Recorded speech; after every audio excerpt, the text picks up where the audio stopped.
వస్తారా? తొందరగా కొవ్వొత్తులు అంత ఆలస్యం.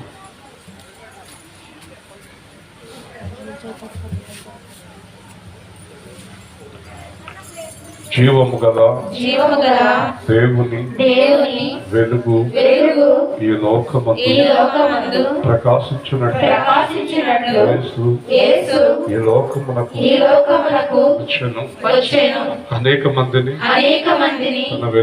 తన వెలుగుతో వెలిగించెను. ఆయన వెలుగుకు మేము సాక్షులము. ఇంకను వెలిగించబడిన వారి కొరకు సువార్తను ప్రకటిస్తున్నాం. ఆమేన్. ఆమేన్. ఆమేన్. రక్షకుండు దయించినాడు మన కొరకు పరమా రక్షకుడు దయించినాడు. రక్షకుడు దయించినాడు. రాయగుల్లా పోయులారా. రక్షకుడు దయించినాడు.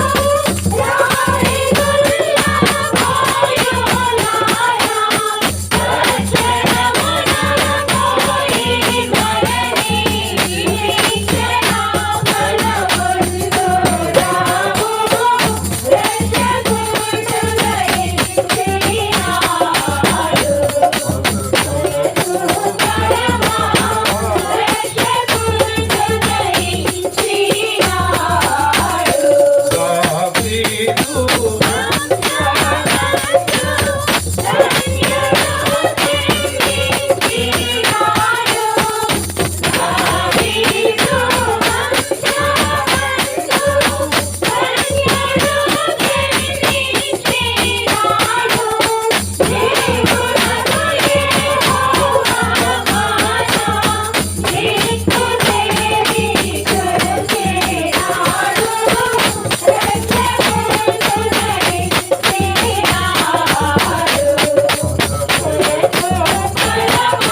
క్రీస్తు రాజు, రాజుల రాజు, ప్రభువుల ప్రభు.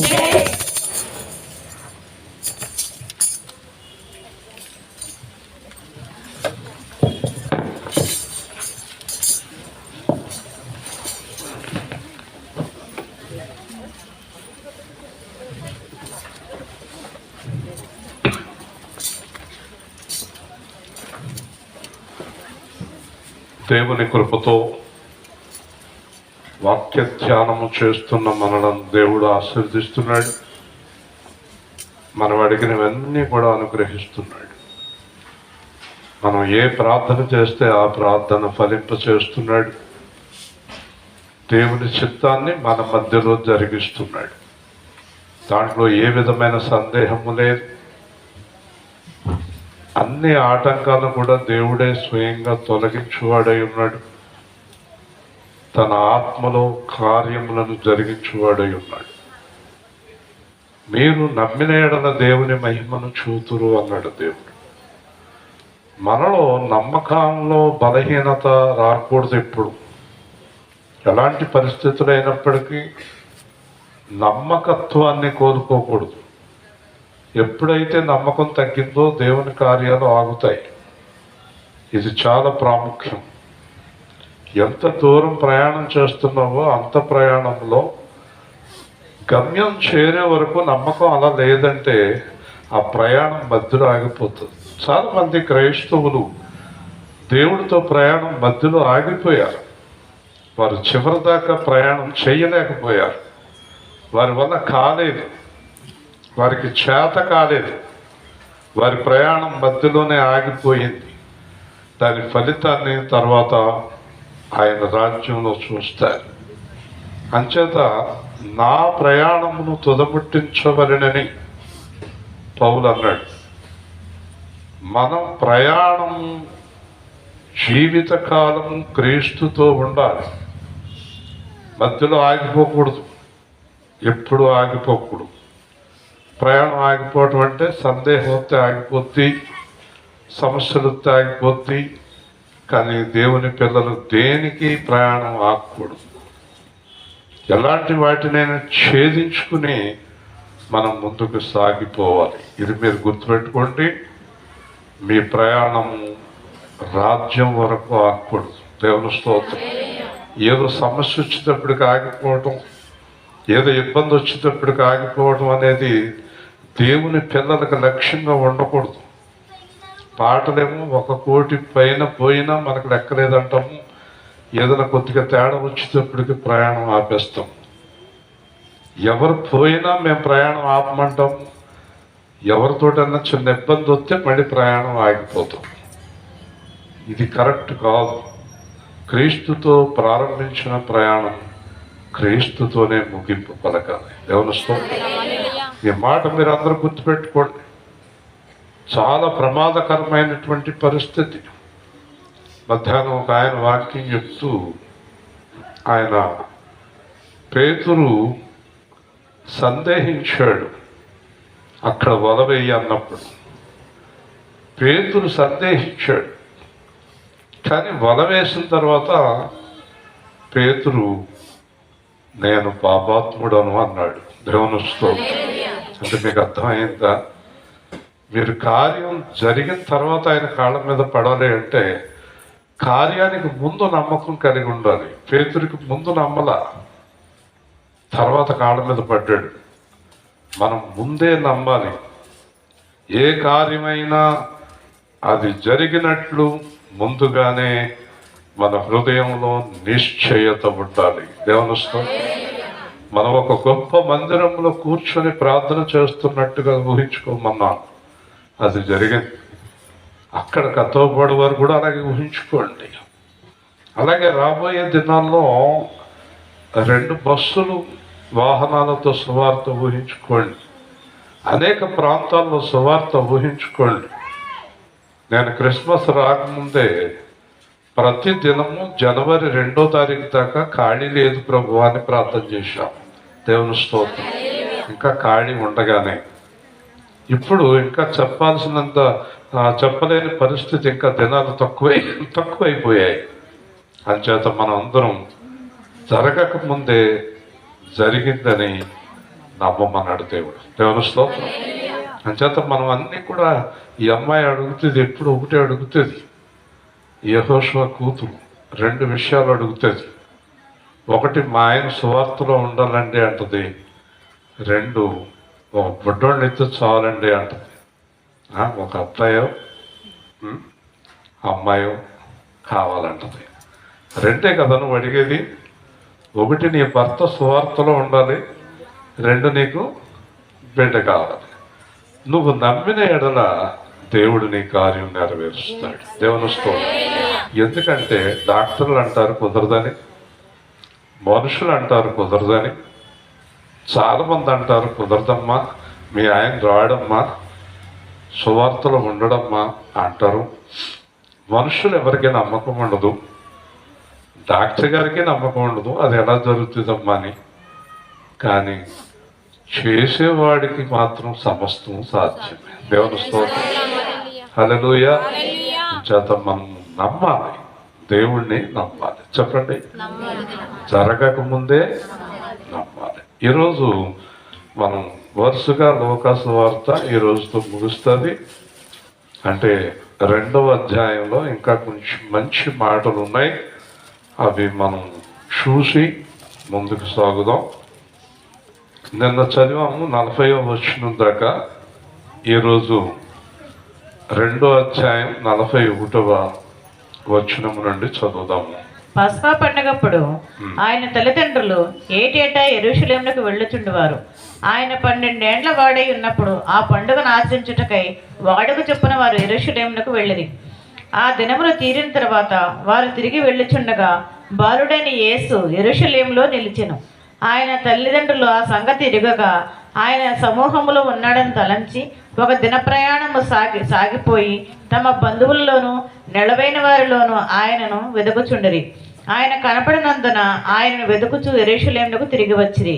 3 దినములైన తర్వాత ఆయన దేవాలయంలో బోధకుల మధ్య కూర్చుండి వారి మాటలను ఆలకించుచు వారిని ప్రశ్నలు అడుగుచూ ఉండగా చూసిరి. ఆయన మాటలు వినిన వారందరూ ఆయన ప్రజ్ఞకును ప్రత్యుత్తరమునకును విస్మయం పొందిరి. ఆయన తల్లిదండ్రులు ఆయనను చూసి మిక్కిలి ఆశ్చర్యపడిరి. ఆయన తల్లి, కుమారుడా, మమ్మల్ని ఎందుకు ఇలా చేసేదివి? ఇదిగో నీ తండ్రియు నేను దుఃఖపడుచును నీ వెతుకుచుంటుమని ఆయనతో చెప్పగా ఆయన, మీరేలా నన్ను వెతుకుచుంటిరి? నేను నా తండ్రి పనుల మీద ఉండవలని మీరు ఎరుగరా అని వారితో చెప్పాను. అయితే ఆయన తమతో చెప్పిన మాట వారు గ్రహింపలేదు. అంతటా ఆయన వారితో కూడా బయలుదేరి నజరేతుకు వచ్చి వారికి లోబడి ఉండెను. ఆయన తల్లి ఈ సంగతి అన్నిటినీ తన హృదయంలో భద్రము చేసుకొనెను. యేసు జ్ఞానమందును వయస్సునందును దేవుని దయందును మనుషుల దయందును వర్ధిల్లుచుండెను. చూడండి, ఒక ప్రణాళిక ప్రకారం వస్తూ ఉన్నాము. ఈరోజు వాక్యంలో కూడా చాలా లోతైన విషయాలు మనకు ఉన్నాయి. అయితే క్లుప్తంగా మాట్లాడుకుంటున్నాం. ఈ వాక్యము 3 రోజులు చెప్పాల్సిన వాక్యం ఇది, కానీ 30 నిమిషాల్లో ముగించాలి. అందుకే ఎక్కువ లోతుకి వెళ్ళటం లేదు. పస్కా పండుగ అనేది ఆచరించేవారు తల్లిదండ్రులు. ఆ పస్కా పండుగ అనేది యేసుతో ముగిసింది. పస్కా పండుగ అంటే పశువును వధించడం, దాని రక్తాన్ని చిందించడం, ఆలయానికి వెళ్ళి బలి అర్పించడం. ఇది ప్రతి ఏటా చేయాలి. పస్కా పండుగ దేవుడు ఆజ్ఞాపించాడు. యేసుక్రీస్తు సిలువలో రక్తం చిందించిన తర్వాత అక్కడితో పస్కా పండుగ అయిపోయింది. దేవుని స్తోత్రం చెప్తాం. ఎప్పుడైతే యేసు రక్తం చిందించాడో అక్కడితో పస్కా పండుగ అయిపోయింది. అంటే పస్కా బలిగా యేసుక్రీస్తే బలి పశువు అయ్యాడు. ఈ పస్కా పండుగ ఆచరించటానికి ప్రతి సంవత్సరము యెరూషలేమునకు వెళ్ళుచుండిరి. ఆ దినములు తీరిన తర్వాత తిరిగి వెళ్ళుచుండగా యేసు యెరూషలేములో నిలిచాను. మీరు జాగ్రత్తగా ఆలోచించండి. అక్కడ చాలా జనం ఉన్నారు. అంత జనంలో యేసుని వీరు మర్చిపోయారు. అప్పటికి యేసు వయసు ఎంత? 12 సంవత్సరాలు. దేవుని స్తోత్రం. ఈరోజు మీ బిడ్డలందరూ ఏ స్థితిలో ఉన్నారో ఒక్కసారి ఆలోచించుకోండి. మీ పిల్లలు ఏ స్థితిలో ఉన్నారు? ఎప్పుడైనా మీరు మందిరానికి వెళ్ళినప్పుడు మీరు వచ్చేసాక మీ పిల్లలు మందిరంలో ఉండిపోతున్నారా? ప్రార్థనలో ఆగిపోతున్నారా? ఇంకా మేము మందిరంలోనే ఉంటామంటున్నారా? అంత భక్తి కలిగిన పిల్లలు మాకున్నారండి. మా పిల్లలు చాలా భక్తిపరులండి. మా పిల్లలకి దేవాలయం అన్నా, వాక్యం అన్నా, ప్రార్థన అన్నా చాలా ఇష్టం అండి మా పిల్లలు అన్నవారు మీ చేతులు చూపించారు. మీ పిల్లలు ఎవరికి దేవుడు అంటే కానీ, వాక్యం అంటే కానీ, దేవాలయం అంటే కానీ ఇష్టం ఉండదు అన్నమాట. అంతే కదా? మీరు చాలా ప్రశ్నలకి 22 దినాల్లో చేతులు చూపించలేకపోయారు. మీ పిల్లలకి దేవుడి మీద ఇష్టం లేదా? మీ పిల్లలు ఇంటికాడ దేవుని వాక్యాన్ని ధ్యానం చేస్తారా? మీ పిల్లలు ఎక్కువగా దేవుడితో గడుపుతున్నారా? ఇప్పుడు మీకు బాగా క్లియర్గా అర్థమైందా? మా పిల్లలు ఎప్పుడూ దేవుడితోనే ఉంటారండి. వాళ్ళకి దేవుడు అంటే చాలా ఇష్టం అండి. బైబిల్ చదువుతారండి, పాటలు పాడతారండి, వాక్యాలు చదువుకుంటారండి. అంటే కొంత వయసు వచ్చిన తర్వాత, చిన్నపిల్లలు కాదండి, ఒక 5-6 ఏళ్ల లోపళ్ళు కాదు, దానిపైన ఉన్నవాళ్ళు మా పిల్లలకి ఎప్పుడు దేవుడితోనే ఉంటారండి అన్నవారు చేయి చూపించండి. ఒక్కరు లేరా? ఆవిడ చూపిస్తుంది. మీ పిల్లలు చాలా పెద్దోళ్ళమ్మా. నేను చెప్పేది 12 ఏళ్ళు 10 ఏళ్ళు ఇలాంటి వాళ్ళు అన్నమాట. ఇది దేవుడితో ఉండదమ్మా. చేయి చూపిస్తలేదు, చేయి ఎత్తు చూపిస్తలేదు. దేవుడితో ఉంటున్నారా? ఇంకా అమ్మా బాబు తక్కువ వచ్చాడండి పాలకొల నుంచి. వాళ్ళది ఈ ఊరు అంటండి. వాళ్ళ నర్స్ అంటాను, లేకపోతే కోలేరం కూతురు అంటాను చెప్తే బాబు చెప్తాను. ఇంకా ఫోన్ చేస్తే ఇక్కడికి వచ్చారు. ఎవరండి? ఇక్కడ కోలేరం కూతురు అంటే నర్స్ అంటే ఎవరు తెలుస్తుంది అంటండి. అమ్మా ఎవరో తప్పిపోయారంట. నర్స్ అంట. బాబు ఇతను అబ్బాయి పాలకొల్లు అంట. కోలేరం కూతురు అంటాను. పోలేరమ్మ కూతురు అంట. ఎవరో ఇంకా ఫోన్ చేశాడు, మీటింగ్ వచ్చారని చెప్పారండి. చూడండి అమ్మా, మీకు ఎవరైనా తెలుసున్న వాళ్ళు ఫోన్ చేయండి. పాలకొల్లు ప్రాంతంలో ఎవరైనా మీకు పరిచయస్తుంటే కూర్చోబెట్టండి, చూద్దాం. చిన్న ప్రార్థన చేద్దాం. తండ్రి, పిల్లవాడు తప్పిపోయాడు, మరి వారి తల్లిదండ్రుల విషయంలో సహాయం చేయండి. ఆ పిల్లవాడు తిరిగి తల్లిదండ్రులను గుర్తించుకుని తల్లిదండ్రులకు వెళ్ళే కృప అనుగ్రహించమని క్రీస్తు నామములో అడుగుతున్నాము తండ్రి. మంచిదండి. అంటే మా పిల్లలు దేవుడితో లేరు అంటారు మీరు. వాక్యం ఆగిపోయింది. చెప్పాలి. ఉన్నదా? సరే చూడండి, ఇక్కడ ఎవరో చెప్తున్నారు చూడండి. వినాలి. చూసారండి? మీ పిల్లలు తప్పిపోయిన వాళ్ళు ఉన్నారా? ఎవరి పిల్లలు దేవుళ్ళు లేరండి? చెప్పండి. మీ ఎవరి పిల్లలు దేవుళ్ళు లేరా?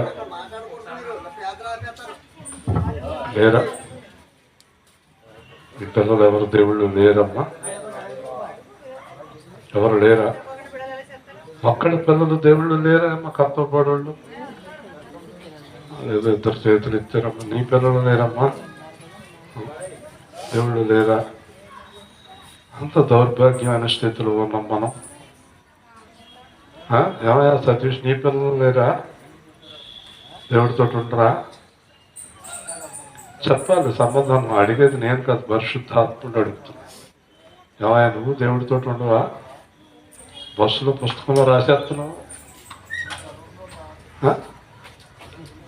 చెప్పండి. క్రైస్తవుల పిల్లలు దేవుడితో లేరంటే అది ఎంత భయంకరమైన పాపమో తెలుసా మీకు? మీ పిల్లలు దేవుడిని ఇష్టపడకుండా, పిల్లలు దేవుడితో జీవించడం లేదంటే మాట్లాడాలి.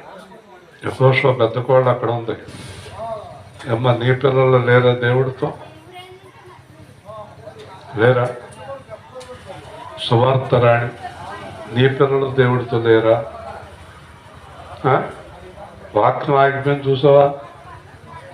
దేవుడు అడుగుతున్నాడు, మీ పిల్లలు దేవుడితో లేరా? లేరమ్మా. లేరా? ఉన్నారా? చెప్పండి. ఏంటా లోపం? ఎందుకు వచ్చిందా లోపం? ఎందుకు వచ్చిందా సమస్య? ఎవరిది లోపం? పిల్లలు దేవుళ్ళు లేకపోతే లోపం ఎవరిది? నోరుతారమ్మాయి, ఎవరిది? నోరుతారని చెప్పండి. ఎవరిది లోపం? నోరు తెరిచి చెప్పండి. తల్లిదండ్రులది. తల్లిదండ్రులది. ఇంకా పిల్లలు దేవుళ్ళు ఎదగలేదనుకోండి, మనం సాధించింది ఏంటి? సాధించగలిగేది ఏంటి? సండే స్కూల్లో ఆబ్సెంట్లు అని చెప్పాలా? పేర్లు చెప్పాలా? ఈ వారం వీళ్ళు రాలేదని చెప్పాలా? ఎందుకు రాలేదు ఆ వారం వాళ్ళు? మాట్లాడాలి. మీ పిల్లలకు దేవుని రాజ్యం వద్దన్న వాడు చేతులు ఎత్తండి. మా పిల్లలకు దేవుని రాజ్యం అక్కలేదన్న వాడు చేతులు ఎత్తండి. దేవుని రాజ్యం కావాలన్న వారు చేతులు ఎత్తండి. పిల్లలు కలిగిన వారందరూ ఈ రాత్రి నుంచే పిల్లల్ని దేవుళ్ళు పెంచకపోయారో తర్వాత మీరు చాలా దుష్పరిణామాలు చూస్తారు. జాగ్రత్త. మీ పిల్లలను దేవుని మందిరానికి పంపించకుండా, దేవుని వాక్యంలో ఎదగకుండా, దేవుళ్ళు బలంగా లేకుండా మీ పిల్లల్ని విడిచిపెట్టారంటే దుష్పరిణామాలు, భయంకరమైన పరిస్థితులు రాబోతున్నాయి రాబోయే దినాల్లో. ఇక్కడ చూస్తే 12 ఏండ్ల వాడై ఉన్నప్పుడు యెరూషలేమునకు వెళ్ళిరి.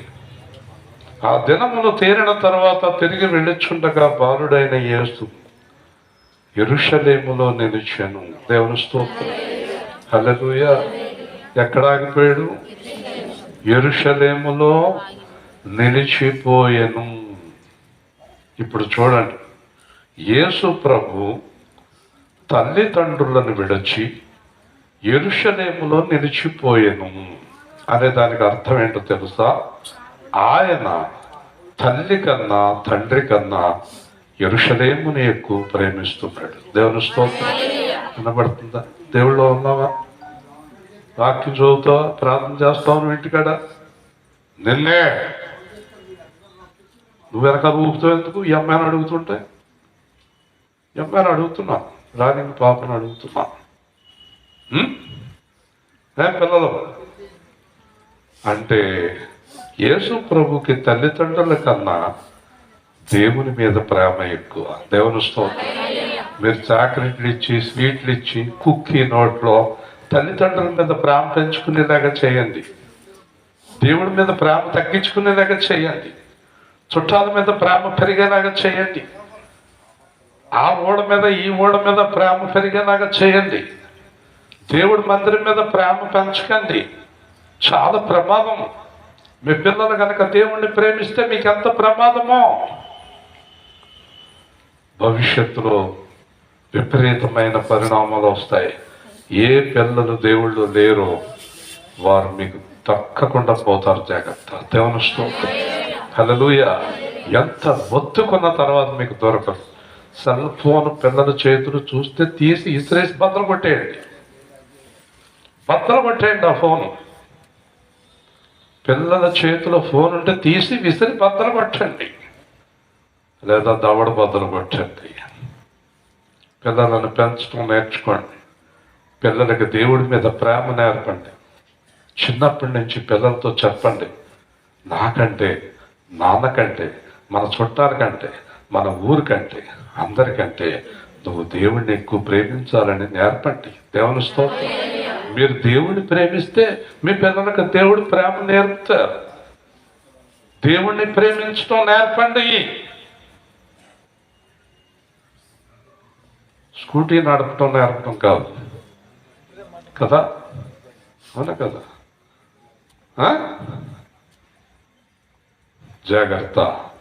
పరిశుద్ధాత్మ దేవుడు అంటున్నాడు, మీరందరూ దేవుణ్ణి ప్రేమించేవారై ఉండాలి. దేవుని స్తోత్రం. హల్లెలూయా.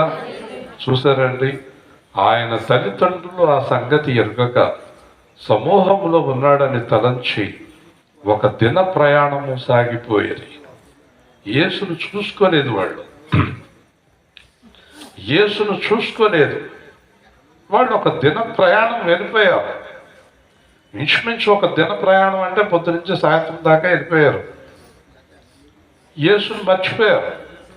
యేసుని మర్చిపోవడం కాదు, యేసుని పూర్తిగా విడిచిపెట్టడానికి దేవుడు చేస్తున్న అలవాట్లు. దేవుని స్తోత్రం, హల్లెలూయా. దేవుడు చేస్తున్న అలవాట్లై, అమ్మ మీరు శాశ్వతంగా విడిచిపెట్టాలి మీ అబ్బాయిని, మీరు శాశ్వతంగా విడిచిపెట్టాలి మీ అబ్బాయిని. మీరు 1 ఎకరం పొలం, 1 అరెకరం స్థలం, 1 మేడ, డబ్బులు, నగలు అన్ని పిల్లలకు చూపించి ఇవన్నీ నీకేరా నాన్న నేను పోజేశాను రాత్రి పగలు అని చెప్పారనుకోండి, వాడు ఆమె భ్రష్టులు అవుతారు. నాయన నీ కొరకు యేసును సంపాదించుకుని నీకు ఇస్తున్నానని చెప్పండి. దేవుని స్తోత్రం, హల్లెలూయా. యేసునివ్వండి మీ పిల్లలకి సంపద కింద. ఎంత హాయిగా ఉంటుందో జీవితం. ఇప్పుడు పెద్దోళ్ళు అయిపోయారు, తాడి చెట్లులాగా ఎదిగిపోయినాడు గురించి మీరు ఎంత బాధపడుతున్నారో. మీ మాట ఎన్రాళ్ళు, మీ మాట దాటిపోయారు. వినే స్థితిలోనే బైబిల్లో బయట ఒక మాట ఉంది, మొక్కై వంగ అనేది నిన్ను కొడతాడు. ఇంకా ఆడిని మాట ఏమంటాడు చూసారండి. వాళ్ళు కనబడనందున తిరిగి యెరూషలేమునకు వచ్చిరి. దేవుని స్తోత్రం చెప్పండి. ఎక్కడికి వచ్చారండి వాళ్ళు? మళ్ళీ చెప్పాలి. మీ పిల్లలు కనబడలేదంటే మీరు ఎక్కడికి వెళ్ళి నిలుగుతారు చెప్పండి. ఒక ఆవిడ వచ్చింది మా ఇంటికి, అబ్బాయి కనబడతలేదండి ప్రార్థన చేయండి అంతే. మీ అబ్బాయి ఏం చేస్తాడమ్మా అంటే ఏదైనా ఆటలు ఆడతాడండి. బహుశా ఏదైనా స్కూల్ కాడ ఆటలు ఆడుతున్నాడేమో, లేకపోతే ఫ్రెండ్స్ ఉన్నారండి వాళ్ళందరూ కలిపి సెల్ ఫోన్ చూస్తున్నారేమో అన్నా. మళ్ళీ 1 గంటలో వచ్చి ఆ చివరింట్లో అందరూ కూర్చుని సెల్ ఫోన్ చూస్తున్నారండి. మీకు ఎలా తెలిసిందండి? ఇది తెలదా? ఇది జ్యోతిష్కమా? ఆడికి అలవాటు సెల్ ఫోను. ఇంకొకడు ఎక్కడ ఉంటాడండి? ఇంకొకడు ఎక్కడ సెంటర్లో తిరుగుతున్నాడండి. ఇంకొకడు ఎక్కడ ఉన్నాడండి? బీడీలు కలుగుతున్నాడండి. బీడీలు ఆ చివర సంత మార్కెట్ కాడ నుంచుని సిగరెట్ కలుగుతున్నాడండి. వీళ్ళు ఎక్కడ నెలకుండా యెరూషలేముకు వచ్చారండి. ఎందుచేత? ఈ పిల్లవాడు ఉంటే ఏళ్ళ దగ్గర ఉంటాడు, లేకపోతే ఎక్కడ ఉంటాడు? దేవాలయంలో ఉంటాడు. దేవుని స్తోత్రం, హల్లెలూయా. ఉంటే తల్లిదండ్రుల దగ్గర ఉంటాడు, లేకపోతే దేవాలయములో ఉంటాడు. మరి మీ పిల్లలు ఎక్కడ ఉంటారు? ఈరోజు ప్రశ్నించుకోండి. ప్రతి వాక్యం నుంచి దేవుడు మనల్ని ప్రశ్న వేస్తున్నాడు. నీ పిల్లలు ఎక్కడ ఎదుగుతున్నారు? ఎలాగ ఎదుగుతున్నారు? దేనిలో ఎదుగుతున్నారు? ఈరోజు వాక్య సందేశం అదే. నువ్వు ఎంత సంపాదించినా నీ పిల్లల దారిలో లేనప్పుడు నీ బ్రతుకు పోయినట్టే, జీవితం పోయినట్టే, జీవితం అంతా పోయినట్టే. సులువుగా మాట్లాడాలి, వాక్యం జరుగుతుంది ఇక్కడ. అంచేత ఆ జీవితం పోయినట్టే, ఆ బ్రతుకు పోయినట్టే. దేవుడు మాట్లాడుతున్న మాటలు అర్థమవుతుందా? 3 దినములైన తరువాత ఆయన దేవాలయములో బోధకుల మధ్య కూర్చుండెను. దేవుని స్తోత్రం చెప్పండి, హల్లెలూయా. ఆ దేవాలయంలో ఎన్ని రోజులకు దొరికాడండి? అంటే దేవాలయం ఎంత పెద్దదో అర్థమైందో మీకు? సొలొమోను కట్టించినటువంటి ఆ దేవాలయం ఎంత పెద్దదో అర్థమైందా? 3 దినములు పట్టింది వాళ్ళకి ఆడ అబ్బాయి కనపడటానికి. దేవుని స్తోత్రం, హల్లెలూయా. నాకు తెలిసినంత వరకు వాళ్ళు 3 దినాలు దేవాలయంలో వెతికారా, బయట వెతికారా? మళ్ళీ చెప్పాలి. ఏంటి వాళ్ళ నమ్మకం? వినాలి. ఏంటి వాళ్ళ నమ్మకం? మాట్లాడాలి. ఆ అబ్బాయి ఎక్కడుంటాడు? దేవుని స్తోత్రం. దేవుని ఆలయమాయనే, ప్రజ్వలిల్లు దీపం ఆయనే. దేవుని ఆలయమాయనే, ప్రజ్వలిల్లు దీపం ఆయనే. జీవజలములతో పరిధానములు, జీవజలములతో పరిధానములు.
పిల్లలు ఫలానా స్థలంలోనే దొరుకుతారండి అని చెప్పగలిగిన స్థితిలో మీరు అందరు పిల్లలు ఉండాలి.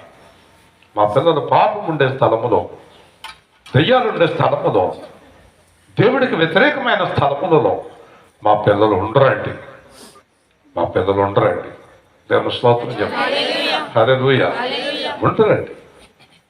అంటే స్కూల్లో ఉంటారు, లేకపోతే ఇంట్లో ఉంటారు, కొంచెంసేపు ఉంటారు, ప్రార్థన చేసుకుంటారు, వాక్యం చదువుకుంటారు, తల్లిదండ్రులను గౌరవిస్తారు, కనపరుస్తారు. ఈరోజు దేవుడి సందేశం అర్థం చేసుకోండి. క్రిస్మస్ అంటే కేకులు కట్ చేసుకుని భోజనం చేయడం కాదు, మన జీవితాలను చక్కదిద్దుకోవటం. దేవుని స్తోత్రం. హల్లెలూయా. అందుచేత ఇక్కడ జరిగింది ఏంటంటే 3 దినములు తిరిగిరి తరువాత ఆయన బోధకుల మధ్యలో కూర్చుండెను. హల్లెలూయా. గట్టిగా చెప్పండి. ఎక్కడ కూర్చున్నాడమ్మా? నువ్వు ఎక్కడ కూర్చుంటావు? క్రికెట్ చూశాను ఆ రోజు. మీ అన్నయ్య కొడుతున్నాడు బాల్, గట్టి కొడుతున్నాడు, చాలా బాగా ఆడుతున్నాడు. పగలు బండి మీద వెళ్తున్నాడు, క్రికెట్ ఆడుతున్నాడు. Very good. ఆడొద్దంటలేదు నేను, కానీ దేవుడితో ఎంతసేపు గడుపుతున్నాం మనం? పిల్లలు ఆటలు ఆడుకోవాలి, చదువుకోవాలి, తల్లిదండ్రులతో ఆనందించాలి, దేవుడితో గడపాలి. దేవుని స్తోత్రం. హల్లెలూయా. ఈయన బోధకుల మధ్య కూర్చుండెను. ఎవరి మధ్యనండి? బోధకుల మధ్యన. సరేండి, ఎక్కడ కూర్చున్నాడు? బోధకుల మధ్య కూర్చుండెను. ఎంత అద్భుతమైన మాట. ఆయన ఊరికే కూర్చోలేదండి, బోధకుల మధ్య కూర్చుండి వారి మాటలను ఆలకించుచు ఏం చేస్తున్నాడు? అసలు ఆయన బోధకుల దగ్గర ఏంటండి? ఆయన బోధకుడు కదా. వెనకేదో ఆగుతున్నాడు మనవాడు. చెప్పండి, నా మీదకి దెబ్బలాటగా చెప్పండి. బోధకుల మధ్యన ఏం చేస్తున్నాడు? వాళ్ళ మాటలు ఎన్ని రోజుల నుంచి అంటున్నాడు? దేవుని స్తోత్రం. ఎన్ని రోజుల నుంచి? ఎన్ని రోజులు 5,000 మందికి బోధించాడు? చూసారా? 3 రోజుల నుంచి దేవుడు మాటలు వింటున్నాడండి. 30 నిమిషాలు వినటానికి ఎంత బాబో. ఇవాళ కొద్దిగా పని ఉందండి, రాత్రి ఏం పని ఉందో ఈవిడికి రాలేకొచ్చువా. అంచేత బోధకుల మధ్య కూర్చుండి ఆలకించుచుండెను. దేవుని స్తోత్రం. మరి ఆయనే పెద్ద బోధకుడు, ఆయన ఆలకించడం ఏంటో. ఎప్పుడు కూడా ఎవరు చెప్పినా కూడా వినాలండి. దేవుడు ఎవరి ద్వారా ఏం మాట్లాడతాడో. బోధకుల మాటలు ఆలకించుచు ఊరికే కూర్చోలేదండి, వారిని ప్రశ్నలు అడుగుచుండెను. దేవుని స్తోత్రం చెప్పండి. హల్లెలూయా. మరి ఇది ఎలా ఎందుకు జరిగిందండి? అబ్రహాంకి సారాకి ఎలా ఎందుకు జరిగిందండి? ఇష్మాయేల్ ఎలా వచ్చాడండి? మనవాళ్ళు అడుగుతారండి. పిల్లలు పెద్దోళ్ళు అడగరు, పిల్లనేమో అడుగుతారు. అయ్యగారు ఏం చెప్తే అదే సత్యం. మనం ఏం మాట్లాడకూడదు, మాట్లాడితే మందిరంలో ఉండనివ్వరేమో. అంతేనా? ప్రశ్నలు అడుగుచుండెను. దేవుని స్తోత్రం. ప్రశ్నలు వేస్తే మన జ్ఞానం అభివృద్ధి చెందుతుంది. మీరు ఏదైనా ఒక ప్రశ్న అయితే దాని గురించి మళ్ళీ నేను బైబిల్ చదివి మీకు ఆన్సర్ చెప్పడానికి ప్రయత్నం చేస్తే నా జ్ఞానం పెరుగుతుంది. అంచేత ప్రశ్నలు వేయుచుండెను. వినేసి ఊరుకుంటున్నాడా? ఏం చేస్తున్నాడండి? ప్రశ్నలు వేయుచుండెను. ఏంటయ్యా ఏంటి అసలు? ఇక్కడ ఏం జరుగుతుంది? అక్కడ ఏం చేస్తున్నారు? కూర్చోండి. అంచేత చాలా జాగ్రత్తగా ఉండాలి దేవుని సన్నిధిలో. సామాన్యమైన విషయం కాదు, జాగ్రత్తగా ఉండాలి. అంచేత ప్రశ్నలు అడుగుచూ ఉండగా చూచిరి. ఆయన మాటలు వినిన వారందరూ ఆయన ప్రజ్ఞకు ప్రత్యుత్తరములకు విస్మయం పొందిరి. అంటే ఆయన మాట్లాడుతుంటే వయస్సు 12 ఏళ్ళు, అడుగుతున్న ప్రశ్నలు చాలా గొప్పయే. ఇంత జ్ఞానం ఈ అబ్బాయికి ఎక్కడి నుంచి వచ్చింది? అసలు ఈ అబ్బాయి ఎవరు? ఇంత జ్ఞానము కలిగిన ఈ అబ్బాయి ఎవరు అని వారు ఆశ్చర్యపడుచుండిరి. దేవుని స్తోత్రం. యేసుక్రీస్తు మాటలు మొదటి నుంచి చివరి దాకా 3.5 సంవత్సరాలు 42 నెలలు 1260 రోజుల్లో ప్రతి మాట కూడా అయింది ఆశ్చర్యకరమైన మాటలే. దేవుని స్తోత్రం చెప్పండి. ఆయన జన్మ ఆశ్చర్యం, ఆయన నడక ఆశ్చర్యం, ఆయన కార్యాల ఆశ్చర్యం, ఆయన శిలువ ఆశ్చర్యం, ఆయన పునరుత్థానం ఆశ్చర్యం, ఆయన కార్యాలే ఆశ్చర్యం. దేవుని స్తోత్రం. ఆయన కార్యాలన్నీ ఆశ్చర్యాలే. ఆయన పేరే ఆశ్చర్యకరుడు, ఆయన పేరే ఆశ్చర్యకరుడు. అందుకే నేను చెప్తున్నాను, ఆశ్చర్య కార్యాలు మన జీవితంలో జరగాలంటే యేసు మీద ఆధారపడితే జరుగుతాయి. దేవుని స్తోత్రం. మనం ఊహించని కార్యాలు, అద్భుత కార్యాలు, అసలు మనం ఎప్పుడు అనుకోనటువంటి కార్యాలు మన జీవితంలో దేవుడు జరిగిస్తాడు. ఆయన తల్లి, చూసారండి, ఇక్కడ చాలా సత్యాలు మనకు బోధపడతాయి. ఆయన తల్లి, కుమారుడా మమ్మ ఎందుకు ఇలాగ చేసిద్దివి? కుమారుడా ఎందుకు ఇలాగ చేశావు? నువ్వు ఇక్కడ ఉండిపోయావేంటి? మేము చాలా దుఃఖపడుచున్నాము కాదా? ఎందుకు ఇలాగ చేసిదివి? ఇదిగో నీ తండ్రియు నేను దుఃఖపడుచు నిన్ను వెదకుచుంటుమని ఆయనతో చెప్పగా. అందరం గట్టిగా దేవుని స్తోత్రం. హల్లెలూయా. తల్లిదండ్రులు పిల్లవాడి కోసం దుఃఖపడుతున్నారు. కానీ సుమయోను అన్నాడు, నీ హృదయంలోంచి కటకం దూసుకొని పోతుంది. మనకి దేవుడు అలవాటు చేస్తాడు దుఃఖాలు. ఎవరైనా దూరం అయినప్పుడు ఆ దూరాన్ని, ఆ భారాన్ని, ఆ శోధనను దేవుడు మనకు అలవాటు చేస్తాడు. ఆ భరించడం అలవాటు చేస్తాడు. అది అలవాటు చేయకపోతే మనం దేవుని రాజ్యంలోకి వెళ్ళలేము. నేను వెళ్ళే మార్గం నా యేసుకే తెలియును.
వారికి శోధనలు, దుఃఖము, నిరీక్షణ ఉంటుంది. ఇవన్నీ పూర్తయ్యాక యేసు దొరుకుతాడు. ఈ శోధనలు, బాధలు అన్నీ పూర్తయ్యాక యేసు దొరుకుతాడు. ఆయన అదే అలవాటు చేస్తాడు మనకి. అంత సులువుగా యేసు ఎవరికి దొరకలేదు. యేసు అంత సులువు కాదు. దేవుని స్తోత్రం. అంచేత మేము దుఃఖపడుచుంటేమి దొరికాడు. దుఃఖపడుతున్నారు, దొరికాడు. దొరకడు. ఆడ దుఃఖపడినందువల్ల దొరికాడు. దొరికిన తర్వాత కుమారుడు ఎందుకు ఎంత దుఃఖం పెట్టావంటే ఆయన మాట్లాడే మాట ఒకసారి ఆలోచించండి. మీ పిల్లలు ఎవరైనా మీతో అలా మాట్లాడితే మీకు ఎంత సంతోషం కలగాలి. అదేంటమ్మా, నేను ప్రార్థనలో ఉన్నాను, నన్ను ఎందుకు డిస్టర్బ్ చేస్తున్నావు అని మిమ్మల్ని మీ పిల్లలు ఎవరైనా అడిగారా? మేము ప్రార్థన చేసుకున్నాం అమ్మ మమ్మల్ని కదపకు అన్నారా? అంటే ఎంత ఆనందం కలుగుతుంది. మార్చుకోండి జీవితాన్ని ఈ వాక్యం ద్వారా. మీ పిల్లల్ని క్రమశిక్షణలో పెట్టుకోండి. తాడి చెట్లు అయిపోయాక చేసేది ఏమీ లేదు కదండి. చిన్న చిన్న మొక్కలుగా ఉన్న వాళ్ళందరూ జాగ్రత్తగా ఉండండి. ఆయన పనికి మాలను అలవాటు చేయకండి. వాళ్ళకి మీ నాన్న తిట్టు, మీ నాన్నమ్మ తిట్టు, మీ మామయ్య తిట్టు, మీ అత్తయ్య తిట్టు, తప్పట్లు కొట్టు, ఇలాంటి పనికి మాలని అలవాటు చేయకండి. దేవుని మాటలు, దేవుని వాక్యాలు చిన్నప్పటి నుంచి నేర్పించండి. పాటలు నేర్పించండి, దేవుని మాటలు నేర్పించండి. అంచేత మీరేల నన్ను వెదకుచుంటిరి. దేవుని అదేంటి ఆడ అబ్బాయి నాడు ఎదుకోరా? మీరు నన్ను వెతుకుతారంటాడేంటి? ఇది చాలా లోతు, తర్వాత అర్థమవుతుంది. మీరేలా నన్ను వెతుకుచుంటిరి, నేను నా తండ్రి పనుల మీద ఉండవలనని మీరెరుగరా. దేవుని స్తోత్రం. గట్టిగా చెప్పండి. మరి ఆయన తండ్రి ఎవరు? యోసేపా, యెహోవాయా? దేవుని స్తోత్రం చెప్పండి. మరి మీ తండ్రి ఎవరు? మీ తండ్రి పాసిన సుబ్బారావా, ఎర్రమాట అప్పారావా? ఎవరు? ఎవరండి? సోమేశ్వరరావా? ఎవరండి మీ తండ్రి? మీ తండ్రి నా తండ్రి కూడా దేవుడే అని అలవాటు చేయండి అందరికీ. దేవుని స్తోత్రం. నీ తండ్రి ఆత్మీయ తండ్రి అని చెప్పండి. పిల్లలకు చెప్పండి, మీ ఆత్మకు తండ్రి ఆయన. అమ్మా అన్నప్పుడు అలా కేకేయకమ్మా, అయ్యా అని కేకేయ అని చెప్పు నీ కూతురికి. నేర్పించు నీ కూతురికి. తండ్రిని పిలవటం నేర్పించు, తండ్రికి ప్రార్థించడం నేర్పించు. ఎందుకంటే ఎప్పుడూ ఉండే తండ్రి ఆయనే. దేవుని స్తోత్రం. నా తండ్రి పనుల మీద ఉండాలని మీరు అడగరా? అనేటప్పటికీ వారు గ్రహించలేదు. ఏం చేయలేదండో? గ్రహించలేదు. అంచేత ఆ యేసు ప్రభువుకి అర్థమైంది ఒక గొప్ప అర్థం ఏంటంటే, వారు గ్రహించలేదంటే ఈయన సమయం ఇంకా రాలేదు. దేవుని స్తోత్రం. చూసారండి? అంచేత ఓహో ఇంకా కొంత సమయం ఉందన్నమాట అని చెప్పి ఆయన వారితో బయలుదేరి వెళ్ళెను. దేవుని స్తోత్రం. లేదంటే వెళ్ళడు. 12వ సంవత్సరం దేవుడు యేసు ప్రభుతో మాట్లాడాడు, నాన్న ఇంకా 18 ఏళ్ళు ఉంది నీకు, ఇంకా 18 ఏళ్ళు అమ్మ నాన్న దగ్గర ఉండాలి నువ్వు. ఎన్నేళ్ళు ఉంది? 18 ఏళ్ళు. అంచేత నువ్వు మళ్ళీ నాన్న దగ్గరికి అమ్మ దగ్గరికి వెళ్ళు. నువ్వు నా కుమారుడివే, దాంట్లో సందేహం లేదు. కానీ సమయం ఉన్నది. అందుకే మీకు చెప్తున్నాను, దేవుడు ప్రతిదీ ఒక ప్రణాళిక. నేను చాలా బాధపడ్డాను ఒకసారి. అనవసరంగా 40 ఏళ్ళు పోయింది ప్రభు అంటే ఆయన నవ్వాడు. అనవసరం కాదు, ఆయన్ని చూడాలి నువ్వు, అందుకే ఆపాను నేను. దేవుని స్తోత్రం. చూసానండి, కాలాలు సమయాలు ఎవరి చేతిలో ఉన్నాయి? ప్రతి దానికి సమయం ఉందండి. అంచేత ఇక్కడ మీరు నేర్చుకోవాల్సింది ఏంటంటే లోబడి ఉండెను. చెప్పండి, లోబడతాం నేర్పించండి. ఈ లోబడి ఉండటం అంటే దేవుడయ్యుండి, దైవ కుమారుడయ్యుండి అమ్మకే నాన్నకే లోబడ్డాడు. లోబడతాం అంటే ఏంటి? నాన్న చెక్క పని చేసేవాడు, ఈయన చెక్కలు అందించేవాడు, పని చేసేవాడు. తల్లికి యేసు ప్రభు తర్వాత 6 పిల్లలు. ఆ పిల్లలందరినీ ఎత్తుకునేవాడు, ఆడించేవాడు, పని చేసేవాడు. తాను దేవుణ్ణి అన్న మాట పక్కన పెట్టి లోబడి ఉండెను. దేవుని స్తోత్రం. ఈ రోజున క్రైస్తవ సంఘాల్లో ప్రమాదకరమైన పరిస్థితి ఇదొక్కటే. దీనివల్ల సంఘాలు పడిపోతున్నాయి. ఇందాక ఎవరు నాతో చెప్తున్నారు, చాలా భయంకరంగా ఉందండి ఒక సంఘం అనేదో సంఘం గురించి నాతో మాట్లాడుతున్నారు. సంఘం ఎక్కడ పడిపోతుందో తెలుసా?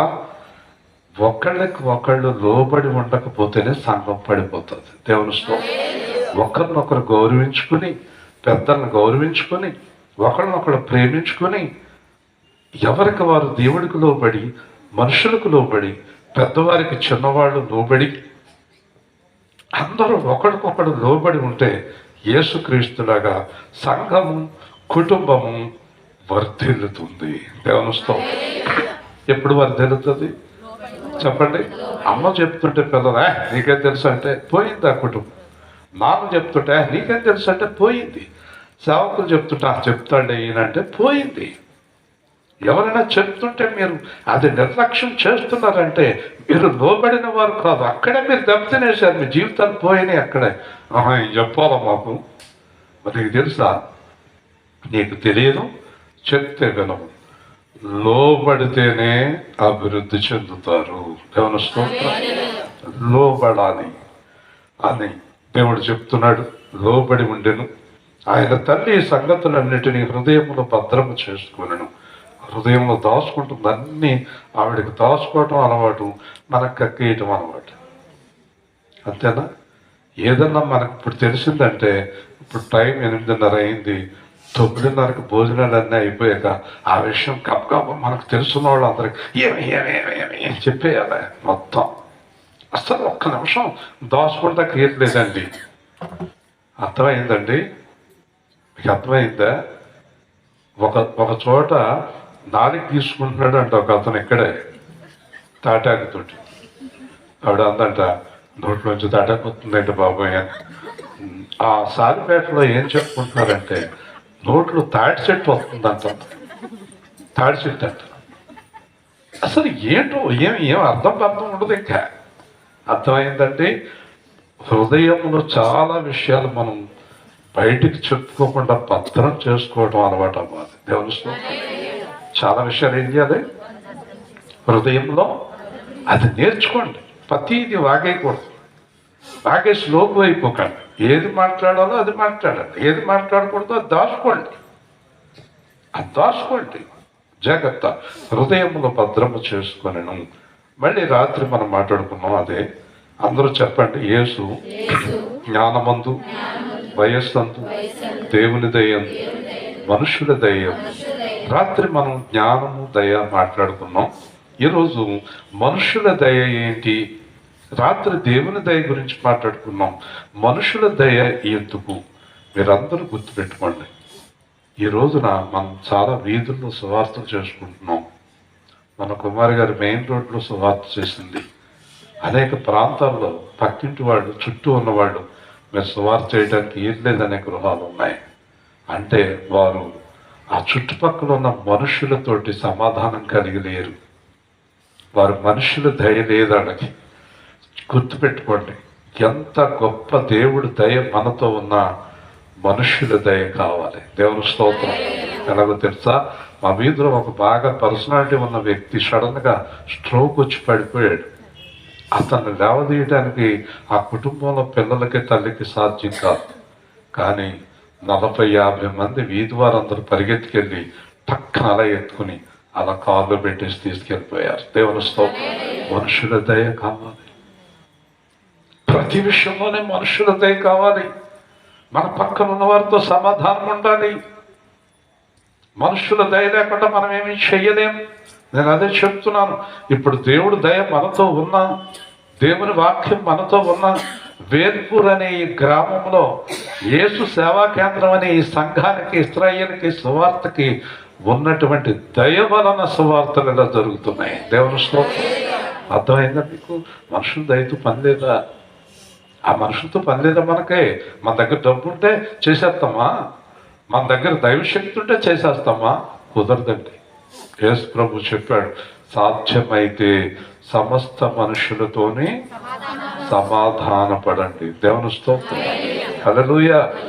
సాధ్యమైతే సమస్త మనుష్యులతోని సమాధాన పడండి. అర్థమవుతుందండి మీకు అందరికీ?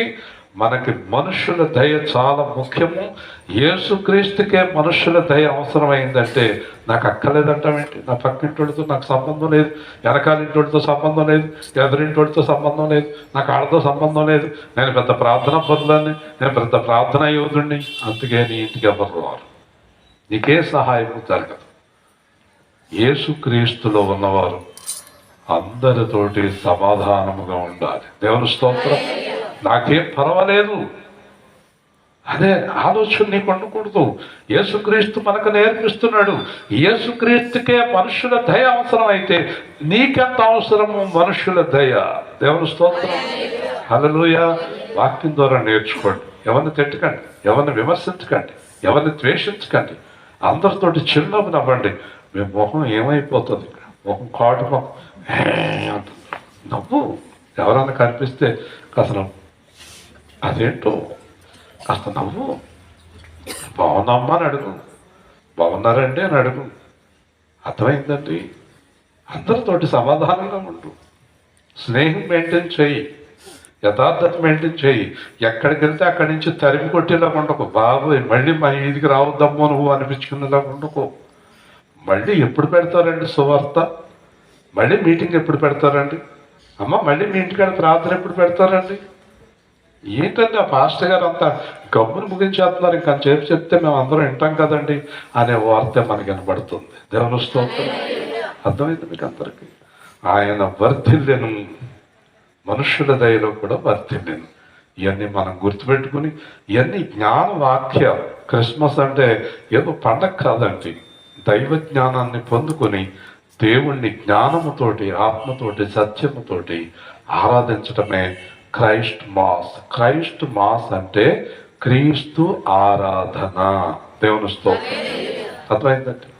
ప్రేమ గల తండ్రి, జీవాధిపతి అయిన ప్రభువా, ఈ రాత్రి కాలమందు అననీయ నిర్మల గృహములో మీరు జరిగించిన ఈ సువార్తను బట్టి స్తోత్రాలు.